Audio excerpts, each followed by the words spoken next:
Mohammed Hussain Malim அவர்களுக்கும் சிறப்பு அழைப்பாளராக வருகை தந்திருக்கும் டெல்லி பிரதிநிதி முன்னாள் எம்பியுமான AKS விஜயன் அவர்களுக்கும் மற்றும் கழக உடன்பிறப்புகளுக்கும் கழக பொறுப்பாளர்களுக்கும் கடலென திரண்டிருக்கும் தமிழ் சொந்தங்களுக்கும் என் மாலை நேர வணக்கத்தை தெரிவித்துக் கொள்கிறேன்.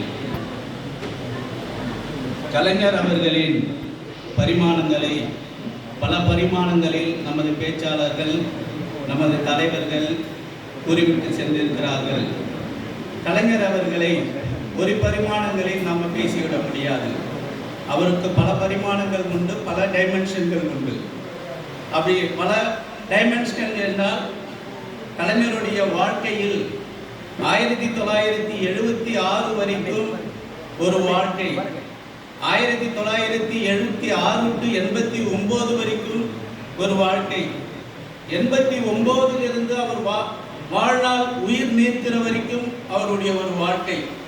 அந்த வாழ்க்கையில் அவர் என்னென்ன சாதித்தார், குறிப்பாக முதல் 13 ஆண்டுகள் 76 89 ஆண்டு வரை அவர் எண்ணற்ற அவமானங்கள், அசிங்கங்கள், ஏகப்பட்ட நெருக்கடிகள், இதையெல்லாம் சமாளித்து இந்த திராவிட கருத்துக்களை, பெரியார் கொண்டிருந்த கருத்துக்களை இந்த ஒடுக்கப்பட்ட மக்களுக்கும் சாமானியப்பட்ட மக்களுக்கும் அனைத்து தரப்பட்ட மக்களுக்கும் கொண்டு சேர்க்க வேண்டும் என்ற வேட்கையோடு கலைஞர் அவர்கள் அரும்பாடுபட்டார்.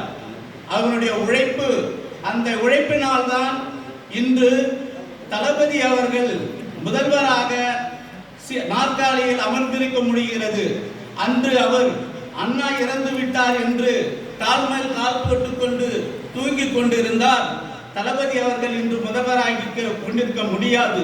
அன்றைய காலகட்டங்கள் அவ்வளவு ஒரு கடுமையான சூழ்நிலையாக இருந்தது. 76 to 89 எதனால் சொல்கிறேன் என்றால் 14 வயதில் கலைஞர் அவர்கள் வாழ்க்கையை தொடங்கினார், அரசியல் வாழ்க்கையை. 16 to 76 வரை ஒரு வாழ்க்கை, 76 89 89 வாழ்நாள் வரை. அதுக்கு பிறகு என்ன நடந்தால் ஒவ்வொரு வருடமும் அவருக்கு வாய்ப்பு கிடைக்கும் போது அவர் மக்களுக்கு என்ன செய்ய வேண்டும், எப்படி நம்மளுக்கு கிடைக்கிற இந்த திராவிட கட்சியினுடைய பதவியை அவர் ஒரு அலங்கார பதவியாக பார்க்கவில்லை.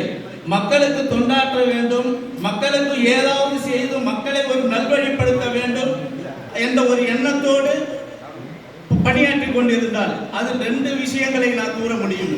ஒன்று, அக்ரகாரிகளும் சேரிகளும் ஜாதி இந்துக்களும் இந்த ஜாதி நிறைந்த கட்டமைப்புகள் அங்கொன்றும் இங்கொன்றுமாக கிராமங்கள் சிறந்தி கிடந்தன. கலைஞரின் எண்ணத்தில் அது ஒரு பெரும் வழியாக இருந்து கொண்டிருந்தது. என்ன செய்யலாம் என்று யோசித்துக் கொண்டிருந்த போதுதான் அவர் ஒரு அருமையான ஒரு சிந்தனை அவருக்கு தோன்றியது. நாம் ஒரு புறம் அமைக்க வேண்டும், அதுதான் சமத்துவபுரம். பெரியார் கனவு கண்ட அந்த சமத்துவபுரம் தான் கலைஞர் அவர்கள் அதை இம்ப்ளிமெண்ட் பண்ணி எல்லா மக்களையும் நேரடியாக சொன்னால் செய்ய மாட்டார்கள். நீ போய் அந்த தெருவில் குடியிரு, நான் போய் இந்த தெருவில் என்று குடியிரு என்றால் சொல்லவில்லை. அவர் திட்டத்தின் மூலம் அவரவருக்கு வேண்டிய உரிமையை எந்த ஜாதிகளாக இருந்தாலும் எந்த சமுதாயமாக இருந்தாலும் அனைவருக்கும் சமமான, அனைவருக்கும் வேண்டிய வீடுகளை ஒரே கட்டமைப்பில் கட்டி அனைவரையும் ஒரே இடத்தில் அமர வைத்து அழகு பார்த்தாரே. அந்த சிந்தனை இந்திய முதலமைச்சர்களில் எந்த முதலமைச்சருக்கும் தோன்றாத ஒரு சிந்தனை. டாக்டர் முத்தமிழ் கலைஞர் அவருக்கு மட்டும்தான் இந்த சிந்தனை தோன்றியது. ஏன் என்றால் அடிப்பட்ட மனிதருக்கு மட்டும்தான் அந்த சிந்தனை வரும், சாதாரணமாக வந்துவிட முடியாது. அவர் சிறு வயதிலிருந்து அடிபட்டு வாழ்க்கையை எவ்வளவோ நெருக்கடிகளுக்கு முற்பட்டு அவர் மேன்மேலும் வளர்த்து கொண்டிருந்த சூழ்நிலை இருந்தால் அந்த சிந்தனைகளை கொண்டு வர வேண்டும். இன்னொரு சிந்தனை என்ன சொல்ல வேண்டும் என்றால், ராஜாவாக இருந்தாலும் ராணியாக இருந்தாலும் நீ ஒரு நாட்டின் மீது படையெடுக்க முடியும், ஒரு நாட்டை அடித்து நொறுக்க முடியும், அந்த நாட்டுக்குள் சென்று நீ பாம்பு வீசிவிட்டு அழித்து விட்டு வரலாம். ஆனால் இந்திய கோயில்களில் உள்ள கருவறைக்குள் நுழைய முடியாது. அதுதான் எந்த ராஜாவுக்கும் ராணிக்கும் உள்ள ஒரு இந்திய சாதிய கட்டமைப்பிற்குள் உள்ள ஒரு சங்கடமான ஒரு சூழ்நிலை. அந்த சங்கடமான ஒரு சூழ்நிலையை எப்படி போக்கலாம் என்று யோசித்துதான் அனைத்து சாதியினரும் அர்ச்சகர் ஆகலாம் என்ற ஒரு சட்டத்தை கொண்டிருந்தார் முத்தமிழறிஞர் கலைஞர் அவர்கள். இன்றும் தேசிய தலைவர்கள் அவரை இன்றும் குறிப்பிட்டு சொல்கிறார்கள், கலைஞர் அவர்கள் கொண்டு வந்த திட்டத்தை கலைஞரால் மட்டும்தான் அடிக்க முடியும், வேற எந்த தலைவர்களாலும் அடிக்க முடியாது என்பதை தேசிய தலைவர்களே ஒட்டுக்கொள்கிறார்கள். அந்த மாதிரி அனைத்து மக்களுக்கும் அழகான ஒரு சிந்தனையை செய்துவிட்டு போனார்.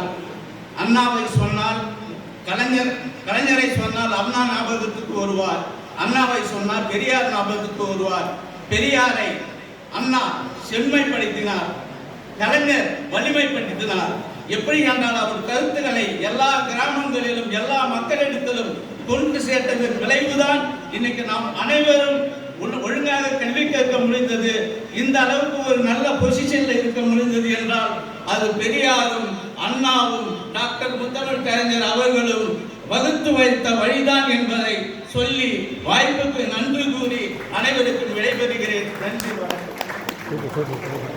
நன்றி நன்றி. நிகழ்ச்சியின் அடுத்ததாக ஒரு வாழ்த்துறை வழங்க சவுதி என்ஆர்டி அமைப்பின் சார்பில் வருகை தந்துள்ள அண்ணன் திரு SK சிக்கந்தர் பாபா அவர்களை அன்புடன் மேடைக்கு அழைக்கின்றோம்.